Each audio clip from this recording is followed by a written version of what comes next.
Had to जो बताता है कि कोई काम करना पड़ता था या कोई काम करना था, कोई काम करना था या कोई काम करना पड़ता था, वो भी बताते हैं। और ये पास्ट के लिए प्रयोग होता है। इसमें कोई भी ऐसा नहीं है कि आप इसके साथ हैड टू प्रयोग नहीं करेंगे। सभी के साथ जो भी सब्जेक्ट आए, सिंगुलर आए, प्लुरल आए, सभी के साथ प्रयोग करेंगे। मतलब सब्जेक्ट होगा, हैड टू आएगा V1 प्लस ऑब्जेक्ट। मैं वो सभी वर्ड्स आज ले आऊं जो पहले ही दिन से आप अंग्रेजी बोलना शुरू कर सकते हो और पहले ही दिन से आप अंग्रेजी बोलना शुरू करके आप अंग्रेजी में बात कर सकते हो। मुझे रोज बाजार जाना पड़ता था, I had to go to market daily. अब कोई काम करना पड़ता था पास्ट में, ये पास्ट की कंपल्सन है, ये पास्ट की मजबूरी है। अब इस तरीके से उसे रोज एक पत्र लिखना पड़ता था, ये भी मजबूरी था। He had to write a letter daily, तुम्हें इस कंपनी में काम करना पड़ता था। You had to work in this company, you had to work in this company, तुम्हें इस कंपनी में काम करना पड़ता था। अब इस तरीके से रवि को पत्र लिखना पड़ता था, Ravi had to write a letter. तो इससे आप सेंटेंसेस बहुत सारे बना सकते हैं और आप प्रैक्टिस कर सकते हैं, क्योंकि the more you practice the better you learn, so don't miss to practice. अगला शब्द है विल हैव टू, जो बताता है कोई काम करना पड़ेगा या कोई काम करना होगा, दोनों तरीके से। जैसे ये होगा कंपल्सन, लेकिन कब, ये फ्यूचर में होगा, आने वाले समय के लिए होगा। कोई काम आप आने वाले समय में करेंगे तो वहां पर होगा मजबूरी वश subject will have to plus V1 plus object होगा। तुम मेरे साथ बाजार, तुम्हें मेरे साथ बाजार जाना पड़ेगा, you will have to go to market with me, you will have to go to market with me, तुम्हें मेरे साथ बाजार जाना पड़ेगा। तुम्हें मुझे 3 घंटे वहां रहना पड़ेगा, मजबूरी है कि मुझे इंतजार करना पड़ेगा, स्टे करना पड़ेगा। तो सेंटेंस होगा I will have to live there या I will have to stay there for 3 hours. तो स्टे भी कर सकते हैं, लिव भी कर सकते हैं, थोड़ी देर के लिए है तो आप स्टे का प्रयोग करें। हम लोगों को परीक्षा पास करने के लिए पढ़ना पड़ेगा, we will have to study या we will have to read to pass the exams। यहाँ पर इससे आप प्रयोग कर सकते हो। रोहित को आज वहां रुकना पड़ेगा, Rohit will have to stay there today, कोई काम करना पड़ेगा। इससे मान लो कि अभी मॉर्निंग है और मैं बात कर रहा हूं कि वो रुकेगा शाम में, तो सुबह है अभी, तो शाम में, तो शाम तो फ्यूचर है अभी के लिए। तो इस प्रकार से प्रयोग आप कर सकते हैं। अगला टॉपिक है और वो है विल हैव टू, जो बताएगा, वुड हैव टू जो बताएगा कि कोई काम करना पड़ता होगा और ये पास्ट की बातें करता है। जिससे subject would have to plus V1 plus object होगा। सेंटेंस बहुत ही आसान है, जैसे उसे पूरी रात जगना पड़ता होगा, ये कब की बातें करते हैं। सोच के ही लगता है कि ये काम पास्ट में हुआ करता था, पास्ट में हुआ करता था, पास्ट में करना पड़ता होगा, इस प्रकार से एज्यूम किया जा रहा है। तो सेंटेंस बनेगा he would have to get up the whole day, he would have to get up the whole day, उसे पूरी रात मतलब द होल नाइट, पूरी रात जगना पड़ता होगा। उन लोगों को 10 घंटे काम करना पड़ता होगा, they would have to work for 10 hours, they would have to work for 10 hours, उन लोगों को 10 घंटे काम करना पड़ता होगा। तुम्हें कमाने के लिए दिल्ली जाना पड़ता होगा, दिल्ली जाना पड़ता होगा, पंजाब, हरियाणा, कहीं भी आप बात कर सकते हैं कि कोई भी सिटी, कोई भी स्टेट, कोई भी कंट्री कमाने के लिए जाना पड़ता होगा। तो you would have to go to Delhi to earn, यहाँ पर टू अर्न मतलब यहाँ पर हो गया इन्फिनेटिव, हो गया 2V1, और यहाँ पर भी टू गो है तो ये भी हो गया क्या 2V1 मतलब इन्फिनेटिव, ये भी हो गया जो कि वर्ब के बाद आए हुए हैं और यहाँ पर किसी भी नाउन के बाद आए हुए हैं। अब इस तरीके से अमन को उससे मिलना पड़ता होगा, Aman would have to meet him. अगला शब्द है शुड हैव टू, जो बताएगा कि कोई काम करना ही चाहिए। जैसे subject should have to plus V1 plus object. अब सेंटेंस देखते हैं, तुम्हें समय पर दवाई लेना ही चाहिए, मतलब सजेशन है कोई काम करना ही चाहिए वहां पर। जैसे you should have to take medicine on time, you should have to take medicine on time, तुम्हें समय पर दवाई लेना ही चाहिए। यहाँ पर 2V1 आ गया, टू टेक, जो कि यहाँ पर 2V1 प्रयोग हो रहा है, 2 के बाद V1। और मीनिंग देखिए यहाँ पर, मुझे एक किताब खरीदनी ही चाहिए, कोई काम करनी ही चाहिए। I should have to buy a book, I should have to buy a book, मुझे किताब खरीदनी ही चाहिए। अब इस तरीके से उन लोगों को मुझसे मिलना ही चाहिए, they should have to meet me, they should have to meet me, उन लोगों को मुझसे मिलना ही चाहिए। तो ऐसे आप सेंटेंसेस बना सकते हैं। आगे सुमन को वहां जाना ही चाहिए, Suman should have to go there, Suman को वहां जाना ही चाहिए, कोई काम करना ही चाहिए। तो पहचान क्या करना है, तो कोई काम करना ही चाहिए, ये याद रखना है। फिर सेंटेंसेस बहुत ही आसानी से बन जाएंगे। अगला शब्द है कैन हैव टू, जो बताएगा कि कोई काम करना पड़ सकता है। जैसे subject can have to plus V1 plus object. आप पहचान ये याद रखना हिंदी में कि कोई काम करना पड़ सकता है, क्योंकि ये स्पोकन इंग्लिश कोर्स हिंदी से इंग्लिश में है, तो हिंदी को साथ साथ रखना है ताकि हमको अच्छे तरीके से समझ आए। तो अच्छे तरीके से समझने के लिए थोड़ी सी हिंदी का सहायता लेना पड़ेगा। जैसे आपको बाजार जाना पड़ सकता है, तो सेंटेंस क्या बनेगा, you can have to go to market, तुम्हें बाजार जाना पड़ सकता है। मुझे आज पूरा दिन काम करना पड़ सकता है, इससे बात करते हैं ना, तो I can have to work the whole day, मतलब पूरा दिन, द होल नाइट मतलब पूरी रात। तुम्हें अंग्रेजी सीखना पड़ सकता है, you can have to learn English, मतलब इससे बात किया जा रहा है आपस में कि तुम्हें अंग्रेजी सीखना पड़ सकता है। अब इस तरीके से मुस्कान को स्कूल जाना पड़ सकता है, Muskaan can have to go to school, Muskaan can have to go to school, Muskaan को स्कूल जाना पड़ सकता है। ऐसे बात है कैन हैव टू के साथ V1 का प्रयोग। आगे है कुड हैव टू, जो बताएगा कि कोई काम करना पड़ सकता था, मतलब ये पास्ट में करना पड़ सकता था। जैसे सब्जेक्ट होगा could have to plus V1 plus object आएंगे। जैसे तुम्हें कॉलेज जाना पड़ सकता था, you could have to go to college, you could have to go to college, तुम्हें कॉलेज जाना पड़ सकता था। मुझे घर में अकेला रहना पड़ सकता था, I could have to live at house alone, कोई काम करना पड़ सकता था, पास्ट की बात है, ये प्रेजेंट की नहीं है, ये पास्ट की बात है। उसे अंग्रेजी सीखना पड़ सकता था, he could have to learn English.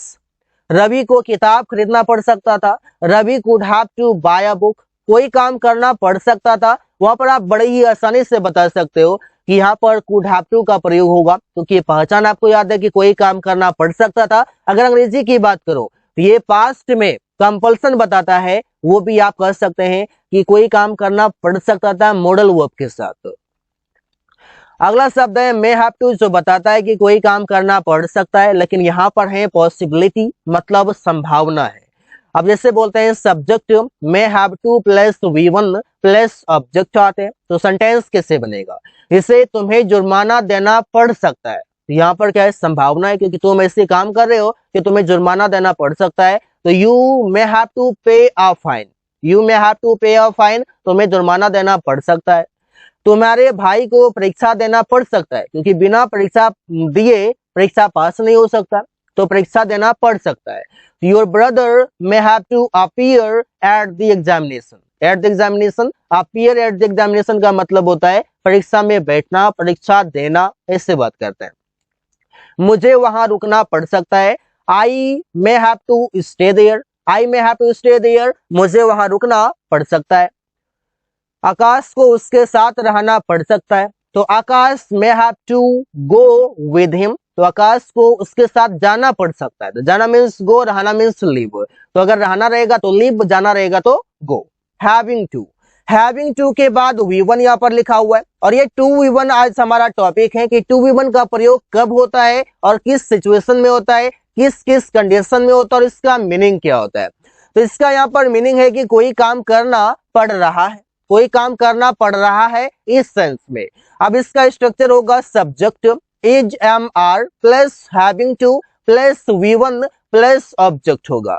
अब सेंटेंस बनाना काफी इजी है कि अगर टू आ जाए और V1 आ जाए, यहाँ पर समझिए कि 2V1 जो काम करता है वो इन्फिनेटिव का करता है। अब ये इन्फिनेटिव क्या होता है, इन्फिनेटिव वो होता है जो कि ये नाउन के इक्विवेलेंट होता है, मतलब ये नाउन अगर होंगे, नाउन की तरह अगर होंगे, ये सेंटेंस में काम कर सकता है सब्जेक्ट के रूप में भी, और ये काम कर सकता है ऑब्जेक्ट के रूप में भी। ऐसा हम सेंटेंसेस में कवर करेंगे कि 2V1 का प्रयोग कैसे कैसे करना है। अब सेंटेंस देखते हैं, मुझे पेड़ काटना पड़ रहा है। अब सेंटेंस को बोलने के बाद ही पता चलता है कि कोई काम करना पड़ रहा है, मतलब मजबूरी वश कोई काम करना पड़ रहा है। मजबूरी वश कोई काम करना पड़ रहा हो, वहां पर सब्जेक्ट एजएमआर के साथ हैविंग टू और इसके बाद वी1 लगा सकते हैं। इसे I am having to cut the tree, मुझे पेड़ काटना पड़ रहा है। अब इसी तरीके से उससे अंग्रेजी सीखना पड़ रहा है। हमारी मातृभाषा हिंदी है और हिंदी हम अच्छी तरीके से जानते हैं, लेकिन अंग्रेजी इसलिए सीखना पड़ रहा है क्योंकि ऑफिस में, गवर्नमेंट जॉब में, प्राइवेट जॉब में, एवरीवेयर अंग्रेजी का प्रयोग हो रहा है। इस वजह से अंग्रेजी सीखना एक मजबूरी सा बन गया है, तो इसलिए बोलते हैं उससे अंग्रेजी सीखना पड़ रहा है। He is having to learn English. अब यहाँ पर सेंटेंस में क्या बताया गया, यहाँ पर बताया गया कि आप बात कर सकते हैं कंपल्सन के बारे में, बात कर सकते हैं मजबूरी के बारे में। अब अगला शब्द है टू वी वन, जो बताएगा कि कोई काम करना। अब कोई काम करना का मतलब ये टू वी वन काम करेंगे सेंटेंस में इन्फिनेटिव के रूप में।